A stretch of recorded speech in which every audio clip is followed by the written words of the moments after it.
আরকানুল হজ তথা হজের রোকনসমূহ। বান্দার হজ যাতে সহি শুদ্ধ হয়, হজ্জ মাবরুর হয়, সেজন্য হজের রোকনগুলির প্রতি দৃষ্টি দেওয়া আবশ্যক এবং এগুলো জানা আবশ্যক। হজের 4টি রোকন রয়েছে। প্রথম যে রোকন সেটা হচ্ছে ইহরাম তথা হজ্জে প্রবেশের নিয়ত করা।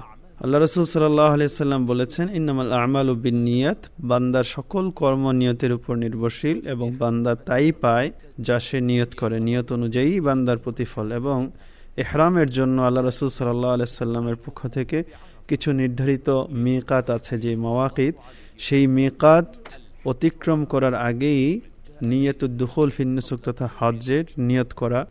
এখানে আনুষঙ্গিক আরও কাজ আছে, এতে ইহরাম পালন করা বা হজ্জের নিয়ত করা। দ্বিতীয় যেই হজের রোকন সেটা হচ্ছে ওকুফ বে আরাফা তথা আরাফার ময়দানে অবস্থান করা। আল্লাহ রাসূল সাল্লাল্লাহু আলাইহি সাল্লাম বলেছেন, হজ হলো আরাফাতে অবস্থান। মুজদালিফার রাতে ফজর উদয় হওয়ার পূর্বেই কোনো লোক এখানে পৌঁছাতে পারলে সে হজ পেল।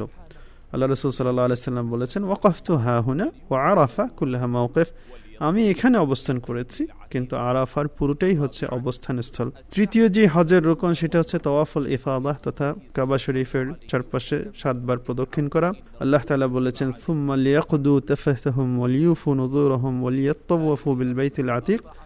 এখানে আল্লাহ তাআলা ওয়ালিয়াতাওয়াফু বিল বাইতিল আতিক দ্বারা বলেছেন যে তারা প্রাচীনতম ঘর তাওয়াফ করে। চতুর্থ যেটা সেটা হচ্ছে আস-সাইয়ু বাইনাস সাফা ওয়াল মারওয়া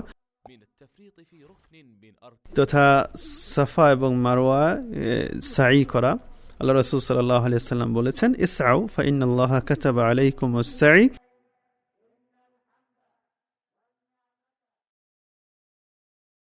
তোমরা সাই করো, কেননা আল্লাহ তাআলা তোমাদেরকে সাই করতে বলেছেন, তোমাদের উপর সাইকে লিখে দিয়েছেন।